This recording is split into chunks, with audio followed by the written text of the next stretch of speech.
सगळ्या जगामध्ये नाताळाचा सणाची तयारी चालू आहे आणि आम्ही देखील त्या तयारीमध्ये सहभागी होत आहोत आणि आम्हाला माहिती की आम्ही सर्वजण या सणाविषयी अतिशय जागरूक आहोत। तो सण साजरा करणं आमचं ध्येय आहे। सण साजरा करत असताना येशू ख्रिस्ताचं पृथ्वी तलावरचं आगमन, या भूतलावर तो का आला, कोणता उद्देश, कोणत्या योजना, त्या आम्हाला समजावून घेणं फार गरजेचं आहे। आणि काल आम्ही पाहिलं प्रभू येशू ख्रिस्ताचं या पृथ्वी तलावरचं येण्याचं महत्व, तो म्हणतो मी खळं स्वच्छ करण्यासाठी आलेलो आहे, खळं स्वच्छ व्हावं। आणि आम्ही हे देखील पाहिलं की खळं म्हणजे मंडळी आहे। येशू ख्रिस्त वधस्तंभी जाण्याच्या अगोदर त्यानं यरुशलेमेत प्रवेश केला आणि त्यानंतर तो मंदिरात गेला। मंदिरातली अवस्था पाहिल्यावरती बायबल सांगतं की त्याचं अंतःकरण दुःखी झालं। तो म्हटला, माझ्या पित्याच्या ग्रहाला प्रार्थना ग्रह म्हणतील, पण तुम्ही त्याला चोर आणि लुटारूंची गुहा केलेली आहे। आणि आज मंडळीची शोकांतिका तीच आहे। जिथं प्रार्थना केली गेली पाहिजे, जिथं लोकांना सुटका मिळायला पाहिजे, ज्या ठिकाणामध्ये देवाची उपासना व्हायला पाहिजे, सत्याचं शिक्षण लोकांना मिळलं पाहिजे, लोकांचे प्रश्न सुटले पाहिजे, परंतु तिथं आता व्यवहार आहे, हिशोब, पैशाचं देवाणघेवाण, वादविवाद, आत्मिक जीवनामध्ये जो बदल व्हायला पाहिजे तो बदल होण्याच्या ऐवजी कित्येक लोक मंडळातल्या वादाला कंटाळून आपल्या घरी बसलेले आहेत। ते चर्चला जात नाहीत। मग कधीतरी वर्षात एकदा चर्चला जातात आणि त्यानंतर जर त्यांना तुम्ही विचारलं का, तर त्यांचं उत्तर आहे मंडळीमध्ये चाललेला गोंधळ आहे। परंतु या वर्षामध्ये जर खऱ्या रीतीने तुम्हाला नाताळ साजरा करायचा असेल तर मंडळ्यांना साफ करण्याचं काम प्रभू येशू ख्रिस्त करत असताना आम्ही देखील आमच्या मंडळीमध्ये चाललेली अशुद्धता बाहेर काढणार आहोत। खळं साफ करा, परिवार साफ करा, कुटुंब साफ करा, तुमचं जीवन साफ करा। आमचं जीवन देखील खळं आहे आणि या खळ्याला साफ करणं हा येशूचा एक उद्देश होता। आणि जर मंडळी साफसूफ झाली नाही, मंडळीमध्ये व्यवहार असेल, मंडळीमध्ये जर पवित्र आत्म्याची विक्री असेल, तर येशू ख्रिस्ताचं या पृथ्वी तलावरचं आगमन व्यर्थ ठरणार आहे। म्हणून बायबल सांगतं तुम्ही सण साजरा करताना तो सात्विकपणा आणि खरेपणा या बेखमीर भाकरीच्या द्वारे सण साजरा करा। सात्विकपणा, सत्याला ओळखून। एक सण आमच्याकडे आहे, येशूचा जन्म आहे आणि त्या जन्माला आम्ही सेलिब्रेट करतो असं नाही। उद्देश ख्रिस्ताचा सफल व्हायला पाहिजे। आज आमच्या मंडळीमध्ये चाललेल्या वाईट गोष्टीबद्दल आम्ही पिलातासारखा हात धुवून बाजूला होता कामा नये। जसा पिलात म्हणतो की येशू ख्रिस्ताच्या मृत्यूशी माझा काही संबंध नाहीये, पिलाताला वास्तविक पाहता येशूला सुटका देण्याचा अधिकार होता। जर त्यानं मनावर घेतलं असतं तर कदाचित ख्रिस्ताला त्या वधस्तंभाच्या शिक्षेपासून तो वाचू शकला असता। त्याला ख्रिस्ताला अंतःकरणातनं त्याला सोडण्याची इच्छा होती, परंतु लोकांच्या मतापुढे त्यानं मान तुकवली आणि आम्ही पाहतो पिलात हात धुवून मोकळा झाला। तो म्हणतो या व्यक्तीच्या रक्तपातापासून मी निर्दोष आहे। काय तुमची अवस्था तशी आहे का? एखादी व्यक्ती मंडळीमध्ये चुकीचं काम करत असतील, त्याला प्रतिबंध करा, त्याला विरोध करा आणि ती घाण, ती अशुद्धता मंडळीतनं दूर करा। तो खरा नाताळ असणार आहे। त्यानंतर आम्ही पाहणार आहोत सहावा येशू ख्रिस्ताचा या पृथ्वी तलावरती जन्म घेण्याचा उद्देश, रोमकराचं पत्र त्याचा 8वा अध्याय आणि त्याचं 3रं वचन। का प्रभू येशू ख्रिस्त या पृथ्वी तलावरती त्यानं जन्म घेतला? कारण नियमशास्त्र देह स्वभावामुळे दुर्बल झाल्या कारणानं जे त्याला असध्य ते साध्य करण्याकरिता देवानं आपल्या स्वतःच्या पुत्राला पापमय देहासारख्या देहानं व पापाबद्दल पाठवून देहामध्ये पापाला दंडाज्ञा ठरवली। यात उद्देश हा की जे आपण देह स्वभावाप्रमाणे नव्हे तर आत्म्याच्या प्रमाणे चालतो, त्या आत्म्या आपणामध्ये नियमशास्त्राने लावून दिलेले आचरण पूर्ण व्हावे। कारण जे देह स्वभावाचे आहेत ते दैहिक गोष्टीकडे चित्त लावतात आणि जे आध्यात्मिक मार्गानुसारी आहेत ते आत्मिक गोष्टींकडे चित्त लावतात। कारण देह स्वभावाचे चिंतन मरण, पण आत्म्याचे चिंतन जीवन व शांती आहे. या पृथ्वी तलावरती येशू ख्रिस्ताचं येण्याचं प्रमुख कारण, आणखीन एक महत्वाचं कारण बायबल सांगतं, देहाला पापाबद्दल दंडाज्ञा व्हावी. आम्हाला माहिती आहे की या पृथ्वी तलावरती देवाचे लोक वास्तव्य करत असताना या लोकांना योग्य पद्धतीचं वर्तन किंवा देवाच्या लोकांची खासियत, त्यांचं वेगळंपण समजावून सांगण्यासाठी या मोशेला देवानं पर्वतावरती बोलवलं आणि त्या ठिकाणात नियमशास्त्र त्याला सांगितलं, कशा प्रकारचं वर्तन त्यांनी करावं. एकमेकाशी असणारा व्यवहार, देवाच्या मंदिरातला त्याचा व्यवहार, परिवारामधला व्यवहार, समाजासंबंधीचा त्याचा व्यवहार, आणि 10 आज्ञेच्या रूपानं या पृथ्वी तलावरती देवानं ते नियमशास्त्र पृथ्वी तलावरती पाठवलं.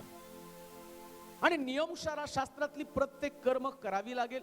शब्दाविषयीचा नियम दिला, आई वडिलांविषयीचा नियम दिला, पत्नीविषयीचा नियम दिला, समाजाविषयीचा नियम दिला, कामाविषयीचा नियम दिला, लेकरांना कुठल्या कर्तव्य त्या कर्तव्यासंबंधीचे नियम दिले. वेगवेगळ्या प्रकारच्या नियमांच्या द्वारे जर नियमामध्ये एखाद्या व्यक्ती चुकला तर त्याच्या संबंधाने त्याला दंडाज्ञा सांगितली गेलेली आहे. उदाहरणार्थ, एखादी स्त्री व्यभिचार करताना सापडली तर त्याच्यामध्ये नियम असा दिला होता की तिला दगडानं ठेचून मारावं. कोणी जर एखाद्याचा दात पाडला तर त्याच्याबद्दल दाताबद्दल दात, हाताबद्दल हात. म्हणजे पाप करणाऱ्या प्रत्येक व्यक्तीला शासन किंवा दंड ठरलेला आहे. आणि नियमशास्त्र पाळणं एकंदरीत मनुष्यासाठी कठीण जाऊ लागलं. आणि देवानं तर मानवाबरोबर करार करून ठेवलेला आहे.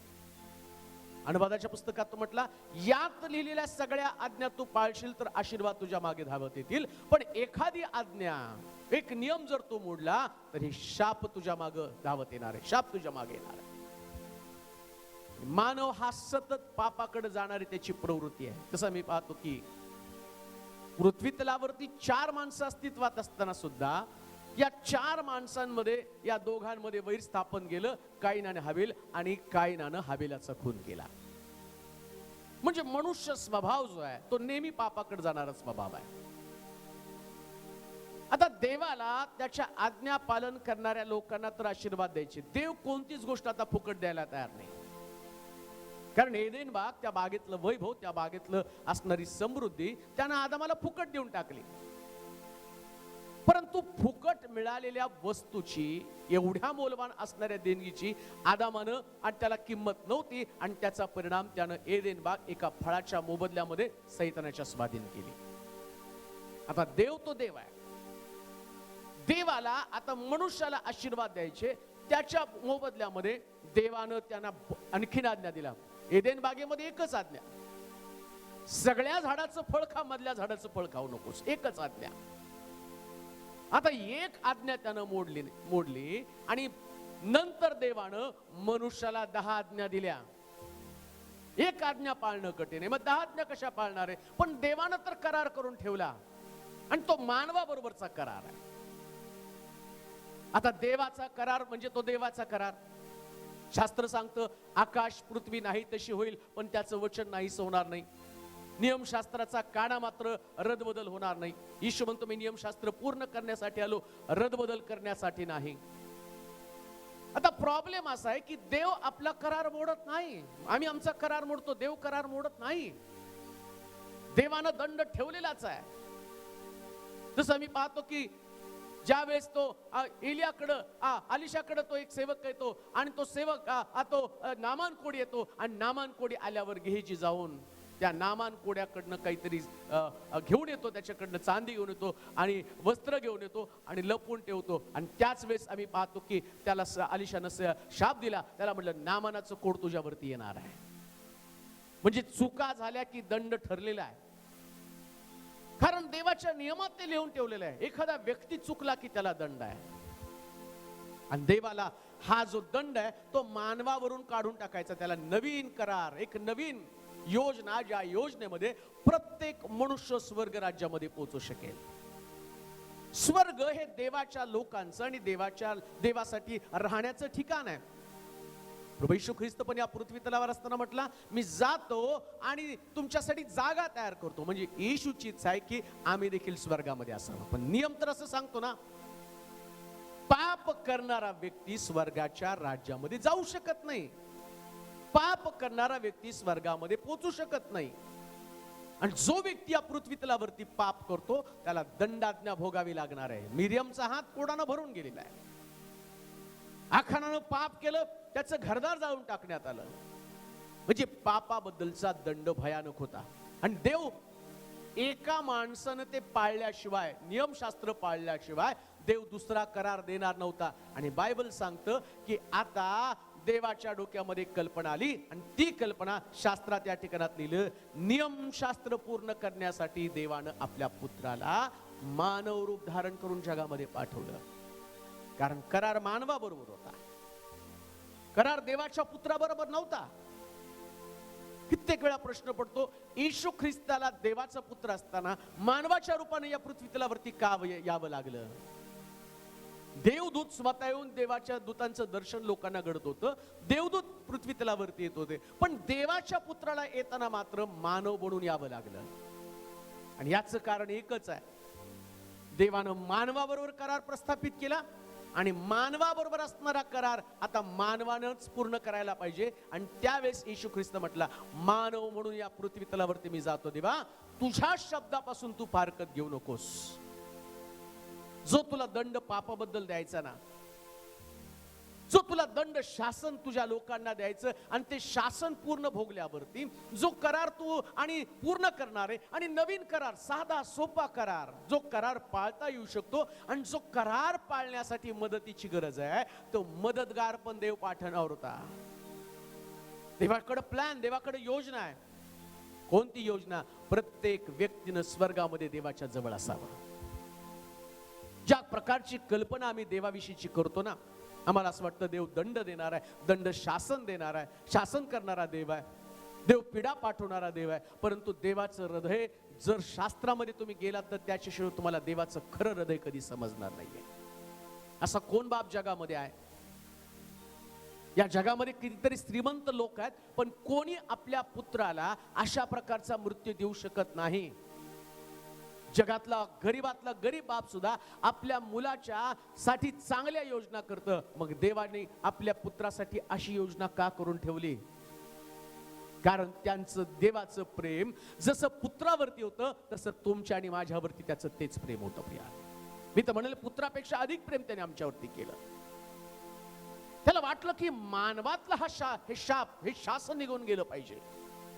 मानवाला परत एकदा चांगलं शांतीचं जीवन, सुरक्षित जीवन, निरोगी जीवन, माझ्यामधलं जीवन जे एदेन बागेमध्ये होतं ते सुरक्षित जीवन मी त्याला बहाल करावं. परंतु प्रॉब्लेम असा, नियमशास्त्र पूर्ण करणारा कोणी नव्हता आणि नियमशास्त्र पूर्ण करणारा व्यक्ती नव्हता म्हणून देहाला दंडाज्ञा होती. देव देहाला दंड देऊ लागला, प्रियानो, शासन करू लागला. मग त्याच्यामध्ये लिहिलं, पाप करणाऱ्या व्यक्तीवरती कुष्ठरोग, पाप करणाऱ्यावरती कोड, पाप करणाऱ्यावरती टीबी, क्षयरोग, अशा विविध प्रकारच्या रोगाचं वर्णन त्या ठिकाणात करण्यात आलं. पाप करणाऱ्या व्यक्ती संबंधानं म्हटलं की तुझ्या शेतामध्ये पीक येणार नाही. पाप करणाऱ्या संबंधानं म्हटलं तुझ्या आणि पिकावरती तांबेरा चढेल. भयानक प्रकारचे दंड. आणि देवाला या दंडातनं मानवाला सुटका करून द्यायची. आणि बायबल सांगतं देवानं आपल्या पुत्राला या जगामध्ये पाठवलं, मानव रूप धारण करून. का? मानवाबरोबरचा करार देवाला पूर्ण करायचा होता आणि त्याला एका मानवाची गरज होती. म्हणून देवाच्या पुत्रानं देवानं आपल्या पुत्राला मानव म्हणून जगामध्ये पाठवलं. शास्त्र सांगतो तो मानव रूप धारण करून या जगामध्ये आला.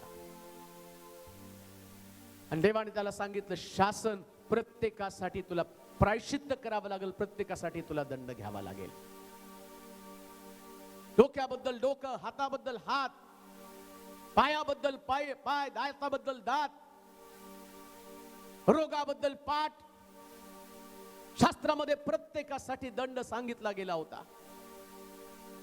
डोळ्यासाठी दंड सांगितला गेला होता. जर एखाद्या स्त्रीकडे आणि तुझा डोळा कामेच्छेने पाहिल तर तुझा डोळा उपटून फेकून दे म्हटलं गेलं. आणि बायबल सांगतं की या जगामध्ये अनेक व्यभिचारी लोक अनेक व्यभिचार करणारे लोक अस्तित्वात होते आणि अस्तित्वात असणाऱ्या लोकांना त्यांचे डोळे उपटले जाऊ नये, त्यांच्या डोळ्याला शासन होऊ नये, त्यांच्यात अंधत्व येऊ नये, त्यांनी चांगलं राहावं याच्यासाठी ख्रिस्ताच्या डोळ्यातनं त्याला दंड द्यावा लागणार होता. आणि ख्रिस्ताच्या डोळ्याला, त्याच्या डोक्याला, त्याच्या हाताला, त्याच्या पायाला, त्याच्या कुशीला सर्वत्र दंड शासन करण्याचं देवानं ठरवलेलं आहे. बायबल सांगतं देवानं आपल्या पुत्राला या जगामध्ये पाठवलं आणि त्यानं सगळं नियमशास्त्र पूर्ण केलं. त्याची सुनता झाली, त्याचं समर्पण झालं. त्यानंतर तो देवाच्या मंदिरामध्ये जात होता, शब्बाताचं पालन त्यानं केलं. आम्ही पाहतो की तो यरुशलेममध्ये सण साजरा करण्यासाठी जात होता. त्याचा बाप्तिस्मा झाला, तो पवित्र आत्म्यानं भरला. जेवढे जेवढे नियम पवित्र शास्त्रामध्ये सांगितले ते सगळे नियम त्यानं पाळून दाखवले.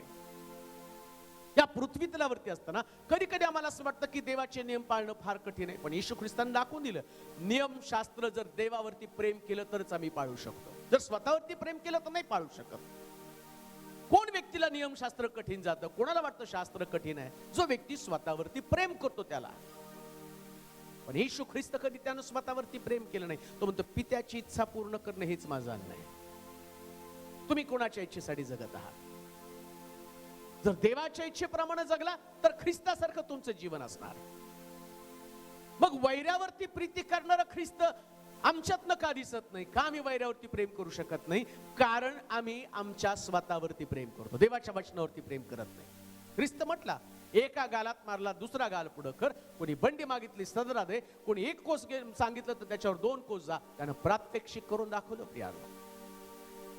मानव म्हणून या पृथ्वी तलावरती तो राहत असताना त्यानं करून दाखवलेलं आहे. आम्हाला असं वाटतं की आमचा बाप्तिस्मा, आम्ही साधं बाप्तिस्म्याचा नियम जर आमच्याकडे असला तर बुडून का शिंपडून याच्यावरती तर्क वितर्क करत आम्ही बाप्तिस्मा घेण्यासाठी सुद्धा आडकाठी करत आहोत. पण वयाच्या 30व्या वर्षी ख्रिस्त पाण्यात वर आला. एका झटक्यामध्ये योहान म्हणतो की तुम्ही आणि तुमच्या पायाचं बंद सोडण्याच्या मी लायकीचा नाही. त्यास येशू म्हणतो हो दे, कारण यानं धर्माचरण पूर्ण होतं. धर्माचरणाच्या सगळ्या गोष्टी ख्रिस्तानं पूर्ण करून दाखवल्या. प्रियांनो, देहाबद्दल त्याने आमच्या देहाबद्दल त्यानं स्वतःच्या देहाला देवाच्या स्वाधीन, देवाच्या न्यायाच्या स्वाधीन केलेले आहे. का तर आमचा देह पापापासून दूर व्हावा. आणि म्हणून शास्त्र सांगतं पापाबद्दल दंडाज्ञा घेण्यासाठी ख्रिस्त या जगामध्ये आला. प्रियानो, काय आम्ही तर मोठा जल्लोष करत आहोत. येशू ख्रिस्ताचं आगमन आम्हाला असं वाटतं तो आनंदाचा सण आहे. ख्रिस्त या पृथ्वी तलावरती आला आणि आम्ही मोठा आनंद करत आहोत. घरावरती लाइटिंग लावत आहोत, तारा लावत आहोत, वेगवेगळ्या प्रकारचे फराळ करत आहोत. परंतु बायबल सांगतं ख्रिस्ताचं या पृथ्वी तलावरचं आगमन हे भयानक प्रकारच्या मरणासाठी, दंडासाठी होतं. गायीच्या गोठ्यामध्ये त्याचा जन्म झाला. जन्माच्या वेळेस 2 वर्षाच्या आतील बालकं मारली गेली. शास्त्रात लिहिलं रमा इथे आकांत आहे, तिथं रडणं आहे. राहेल आपल्या मुलासाठी शोक करत आहे. म्हणजे ख्रिस्ताचं पृथ्वी तलावरचं आगमन त्या काळामध्ये एक दुःखाचं वातावरण होतं. क्लेश होत्या, पीडा होत्या. कारण ज्या प्रकारचं ख्रिस्ताचं मरण होतं त्याचा हेतू होता, या जगामध्ये त्याच्या येण्याचा हेतू होता, तो म्हणजे भयानक प्रकारचा दंड भोगण्यासाठी. प्रियांनो, आमच्या शरीराला दंडापासून वाचवावं यासाठी ख्रिस्त या पृथ्वी तलावरती प्रगट झाला. प्रियांनो, त्यानं शासन स्वीकारलं, त्यानं दंड स्वीकारला, त्यानं प्रत्येक गोष्ट देवाची आज्ञा शिरसावंत मानून प्रत्येक गोष्टी समोर आपली मान टोकवली. शास्त्र सांगतं वधावयास नेत असलेल्या कोकऱ्याप्रमाणे तो लोकर कातरणाऱ्या पुढे गप्प बसाव्या त्या कोकऱ्याप्रमाणे तो शांत राहिला. त्यानं तोंडात नब्र काढलं नाही. का? कारण त्याच्या देहाला ज्यावेळी शासन होणार होतं त्यास आम्ही पापापासून मोकळं होणार होतो. आज आम्ही पापापासून मोकळे आहोत, पण त्याच्यासाठी ख्रिस्तानं आपल्या देहाला न्यायाच्या स्वाधीन केलं होतं. प्रियांनो, म्हणून आज आम्ही आनंद करत आहोत. का? कारण आमच्यासाठी ख्रिस्तानं दुःख सहन केलं. आमच्या पापाबद्दल, आमच्या वाईट बोलण्याबद्दल, अपशब्द जे आमच्या मुखातनं निघाले, लोकांना ज्या प्रकारचं लोकांचं अंतःकरण दुखेल या प्रकारचे शब्द आमच्या मुखातनं निघाले. आणि बायबल सांगतं लोक त्याच्या तोंडावरती थुंकले. कारण आमच्या मुखातनं निघालेली शिवीगाळ, आमच्या मुखातनं एकमेकासाठी असणारे टाकून बोलणारे शब्द, आमच्या मुखातनं एकमेकाला टोचणारे शब्द, या शब्दासाठी ख्रिस्ताच्या तोंडावरती थुंकलं. कारण हेच त्या तोंडासाठी असणारं शासन आहे. जे आमचे हात लाच घेण्यासाठी, पाप करण्यासाठी, जे आमचे हात चोरी करण्यासाठी, जे आमचे हात मारामाऱ्या करण्यासाठी जात होते, त्या हातामध्ये ख्रिस्ताच्या खेळ ठोकण्यात आले. कारण या हाताला याच प्रकारचं शासन होतं. आणि बायबल सांगतं याच्याद्वारे देवानं आमच्या हातांवरचा शाप काढून टाकला. या पृथ्वी तलावरती ख्रिस्ताचं आगमन देहाला दंडित करण्यासाठी प्रिया, आमच्या देहाबद्दल शासन भोगावं, आमच्या देहाची किंमत त्यानं चुकवावी, आमच्या पापाबद्दलची किंमत त्यानं चुकवावी, आम्हाला सगळ्या शापातनं त्यानं मोकळं करावं, आमच्या देहाला पिढेपासून त्यानं मोकळं करावं, आमच्या परिवारातले पापाचे शाप निघून जावेत, आमचा परिवार ज्या बंधनामध्ये अडकला त्या बंधनातनं त्यानं त्याला सोडवावं, आमच्या कुटुंबावरती, आमच्या परिवारावरती देवाचं येणारं शासन, येणारा न्याय यातनं चुकवण्यासाठी आता ख्रिस्त या पृथ्वी तलावरती प्रगट झालेला आहे. आणि जर ख्रिस्ताचं आगमन तुम्ही स्वीकारत आहात, जर तुम्ही नाताळ करत आहात, तर एक गोष्ट ध्यानात ठेवा, आता ज्या ख्रिस्ताच्या हाताला खेळ ठोकले त्या हातानं परत कधी कुणावरती उठले जाऊ देऊ नका. ज्या ख्रिस्ताच्या तोंडावरती 500 लोक थुंकले, आता त्याच्यातनं कधीच अपशब्द बाहेर पडू देऊ नका. हे खऱ्या खुऱ्या नाताळ साजरा करणे प्रियानो.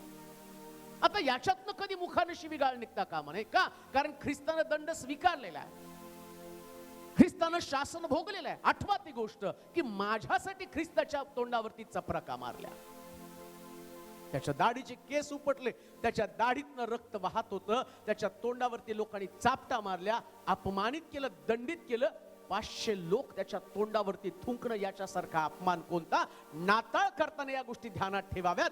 या नाताळामध्ये माझ्या मुखावरती मी पहार आणणार आहे, चांगले शब्द बोलणार आहे, टाकून देणारे शब्द, दुखावणारे शब्द, अपमान करणारे शब्द, कोणाच्या तरी अंतःकरणाला तोडणारे शब्द, कोणाची तरी निंदा करणारे, कोणाविषयी तरी वाईट बोलणारे शब्द, या शब्दावरती आता विजय मिळवणार आहोत. का? कारण ख्रिस्तानं आता आमचा चेहरा बदलून टाकलेला आहे.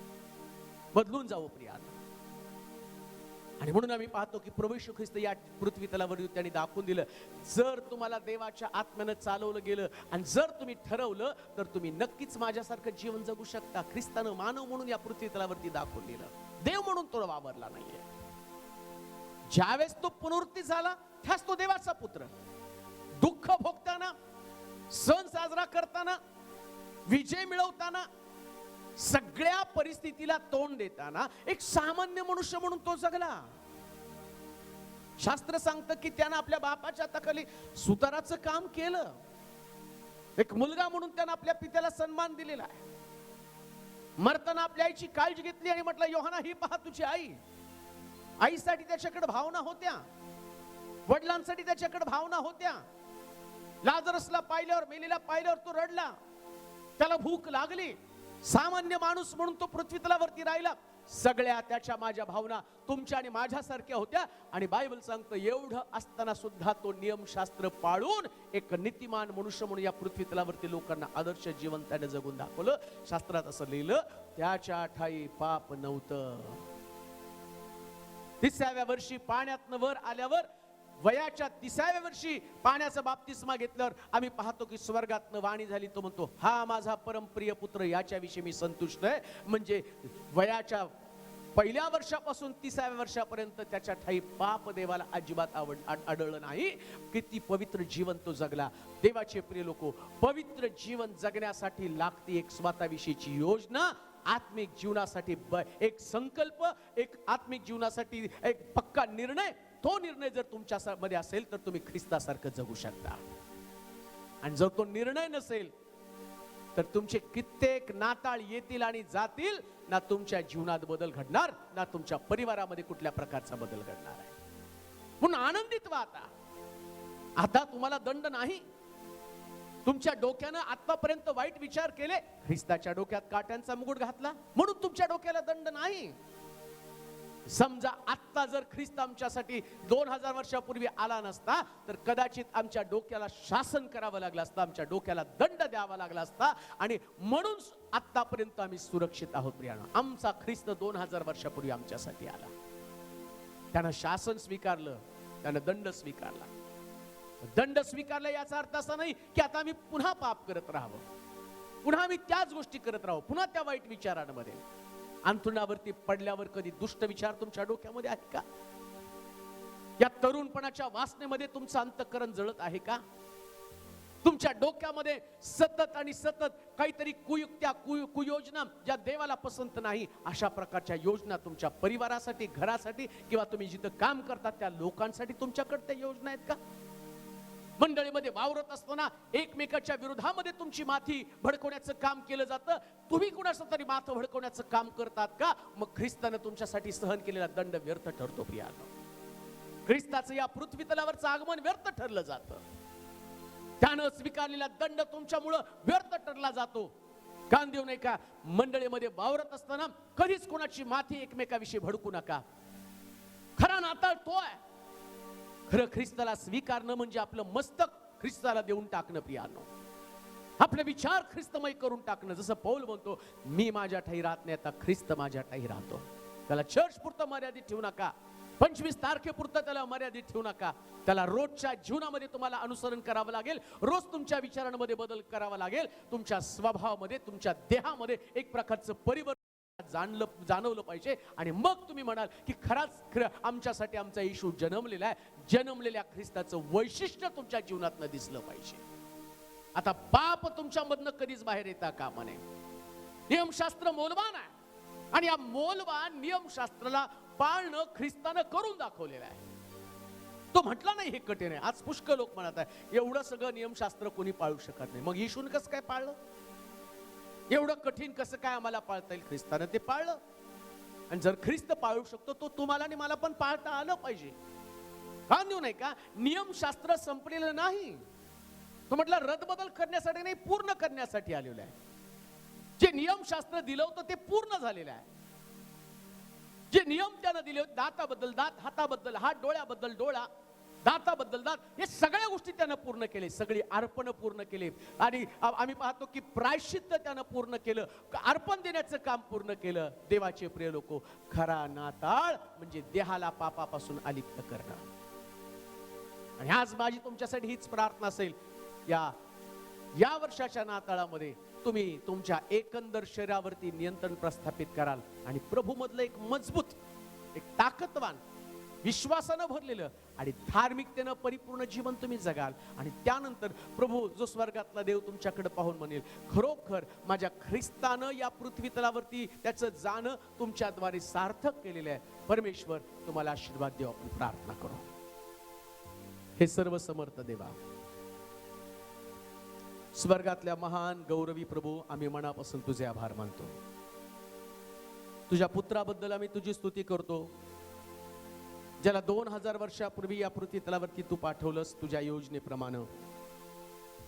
जिथं आमचा देह लटकला जावा तिथं तुझ्या पुत्राचं शरीर लटकलं गेलं. जिथं आमच्या तोंडावरती थुंकलं जावं, परंतु ख्रिस्त या पृथ्वी तलावरती येताना तोच उद्देश घेऊन आला होता. आमच्या मोबदल्यामध्ये त्याचा चेहरा लोकांना खान करण्यासाठी द्यावा, त्याच्या दाढीची केस सुटावेत, आमच्यातलं सर्व उणेपण त्यानं आपल्या मरणाच्या द्वारे काढून टाकावं, याच्यासाठी त्याचा जन्म झाला. मी ऐकणाऱ्या प्रत्येक व्यक्तीसाठी प्रार्थना करतो देवा, त्यांचं परिवर्तन कर. त्यांच्या बोलण्यातलं, त्यांच्या विचार करण्यातलं, त्यांच्या अंतःकरणामध्ये सगळ्यामध्ये बदल जाणवू दे.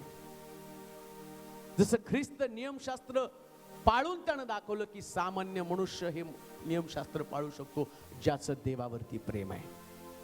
आज आम्ही कबूल करतो, नियमशास्त्र आमच्यासाठी कठीण नाही. ऐकणाऱ्या प्रत्येक व्यक्तीचं हृदय बदल आणि त्यांचं लक्ष पुन्हा एकदा या पृथ्वी तलावरचं ख्रिस्ताचं आगमन कशासाठी झालं हे समजून घेणारं अंतःकरण त्यांना तू दे. त्यांचं हृदय उघड प्रभू.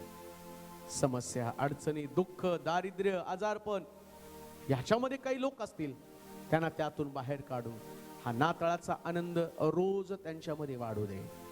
येशूच्या नावात मागतो म्हणून तो ऐक. आमेन, आमेन.